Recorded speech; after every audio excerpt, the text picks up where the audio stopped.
John Killick's life sounds like a movie, a blend of troubled beginnings, high-stakes crime, and an escape so daring it remains legendary in Australia's criminal history. Born into chaos, John's early life was volatile. With a violent father and the trauma of his mother taking her own life when he was 17, John left home the very day his mother died. Within 6 months, he'd fallen into the wrong crowd. His first brush with the law came after a poorly conceived crime with a friend. They robbed a man with a toy gun. Although the victim handed over his money, he told them that now he wouldn't be able to pay his rent. This prompted a moment of conscience in John, who tried to return the money, but the man would not take it back, saying that John and his accomplice must need it more than him if they were doing this.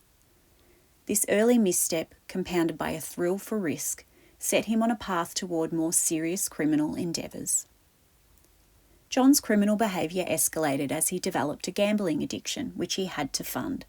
He started robbing banks in Sydney in 1966, becoming our first decimal currency bank robber when he held up the Canley Heights ANZ Bank on Valentine's Day. John went on to spend his years in and out of different jails. These years hardened him, fueling a reputation that would follow him into the later stages of his life. In 1995, fate intervened when John met Lucy Dudko, a 48-year-old Russian immigrant and librarian, at a party. Drawn together, their connection soon deepened. When a warrant was issued in Queensland for John's arrest on old charges, the couple went on the run. Their escapades took a dramatic turn after a failed bank robbery in Bowral, New South Wales, in January 1999, which saw John confined at Silverwater Jail in Sydney's west. Lucy, who became a daily visitor to John in prison, soon transformed from a supportive partner into an active conspirator. Inspired by John's cellmate, who was a helicopter pilot, when he joked about landing a helicopter in the jail to escape, John devised a plan and confided in Lucy. Inspired in part by films like Hostage, Breakout and Fled, she began to devise a daring plan.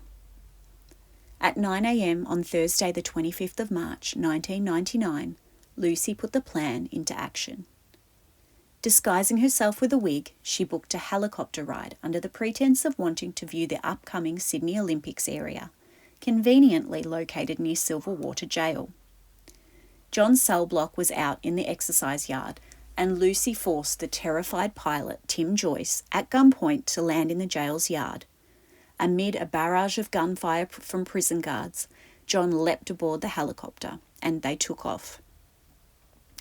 John directed Tim to fly northeast to Macquarie University, landing on Christie's Oval about 10 kilometres away.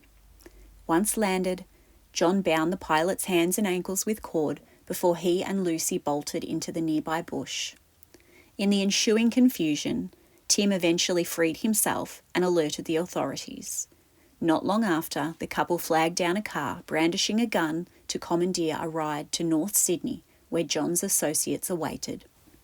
After evading capture for 45 days, the couple's freedom was short-lived.